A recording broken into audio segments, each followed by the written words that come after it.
Marketing is stage time. And I mention this because something that came up repeatedly during GDC, as does year round for people who are making games, who will often point to their lack of experience or capability of marketing as the reason why they feel like they failed. But really, the marketing is not something that happens all at once. It's not just what people imagine. It's all about pulling in eyeballs to see this thing.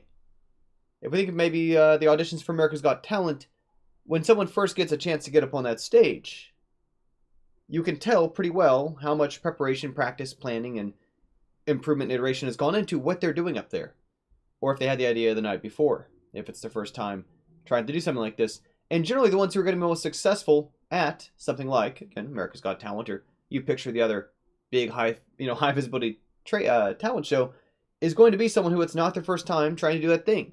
They've been on stages before, but smaller ones, working their way up to it.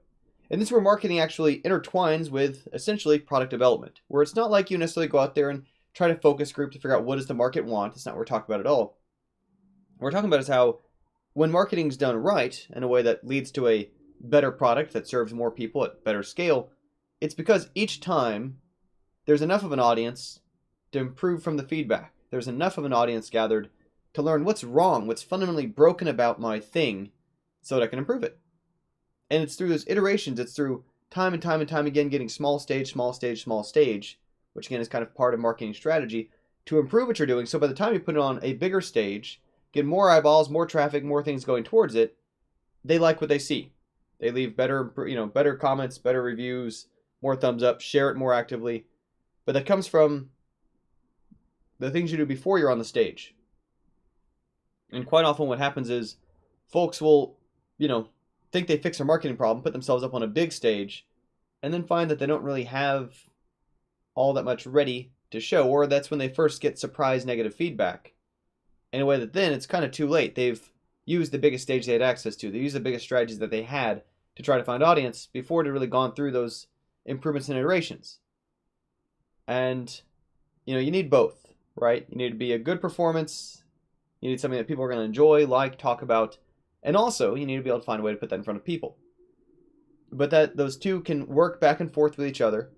Or, any given band out there who's been on stages playing instruments, every time they're up there, they're improving a little bit. Even just knowing that they have an upcoming show to perform for helps them up their game a bit. And the same thing happens all the time where people in game development or marketing, they are working on their thing to have something better to show for the upcoming trade show, whether they have a booth, whether they're out there with a laptop showing their friends off in corners, whatever it is, whether they're showing it on their phones. But that's the activity of marketing. And this is also goes back to this idea of testing. Where testing is not just about finding bugs, not just about finding, what is broken about it. It's figuring out what core assumptions did we make that were frankly wrong. That for all practical purposes, if our priority is to either do this as a business or is to reach as many players as possible or is to not distract from what we were mainly trying to say with a creative product, then that's where those sort of experiences aren't about just showing people. It's about improving what we're doing through getting that stage time in. So anyway, marketing stage time, hopefully a useful way for someone out there to think about it in terms of how when we do these things, we still have to be ready for what we do up there, that it's going to take many, many, many stage experiences to move ourselves up to the point where we really want the giant level of attention that's going to come from a bigger stage, but that these things work incrementally, and that it's not like a one-size switch of like, oh, I learned marketing now, so I have all these eyeballs.